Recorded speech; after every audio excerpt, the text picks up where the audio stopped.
மாதா தொலைக்காட்சி நேயர்களுக்கு வணக்கம். இயேசு ஒரு அருமையான உருவகத்தை இங்கு கொடுக்கிறார்.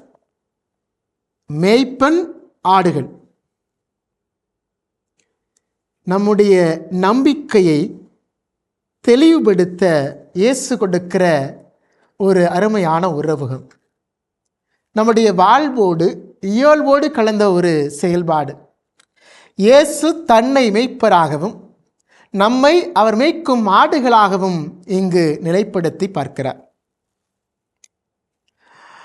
ஆடுகள் பொதுவாக தன்னை மேய்க்கிற மேய்ப்பனுடைய குரலுக்கு செவி கொடுக்கும். ஆடுகளுக்கு தன்னுடைய மேய்ப்பன் யாருன்னு தெரியும், தன்னுடைய மேய்ப்பனுடைய குரலையும் தெரியும். அதனால் அவ்வளவு எளிதாக இந்த ஆடுகளையும் மேய்ப்பனையும் பிரித்து விட முடியாது.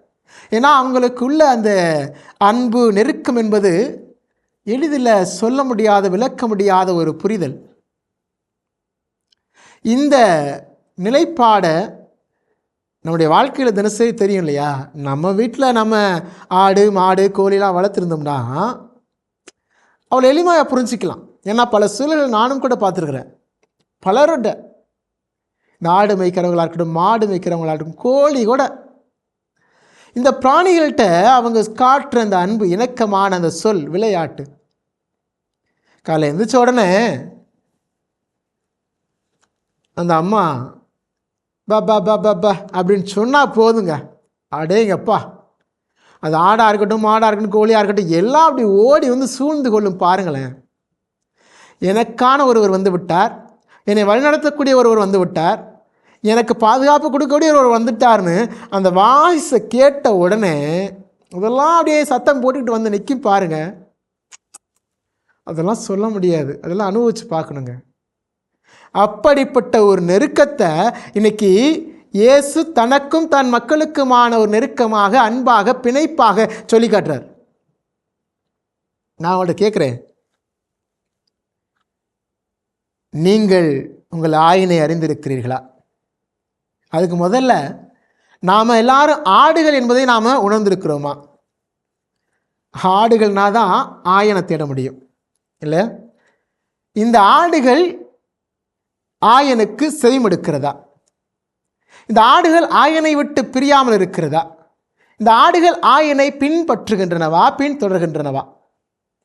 இந்த கேள்விகளுக்கெல்லாம் நம்முடைய பதில் என்னவாக இருக்கும் சொல்லுங்களேன்.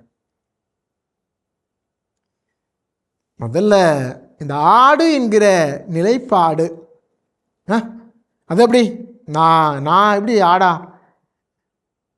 இந்த ஒப்புமை அதையே நம்மளால் ஏற்றுக்கொள்ள முடியாது ஒரு சில சூழல்கள். இல்லை, யாராவது ஒருத்தர் வந்து நம்மளை பார்த்து மாடு ஆடு அப்படின்னு சொல்லி நம்மளை ஒரு மிருகங்களோட உருவகப்படுத்துகிற பொழுது அதை நம்மளால் ஏற்றுக்கொள்ள முடியாது.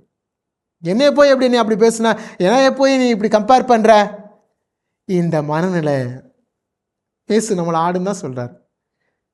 இந்த ஆடுகளை மேய்ப்பராக இயேசு தன்னை ஆயனாக, மெய்ப்பனாக உருவகப்படுத்துகிறார்.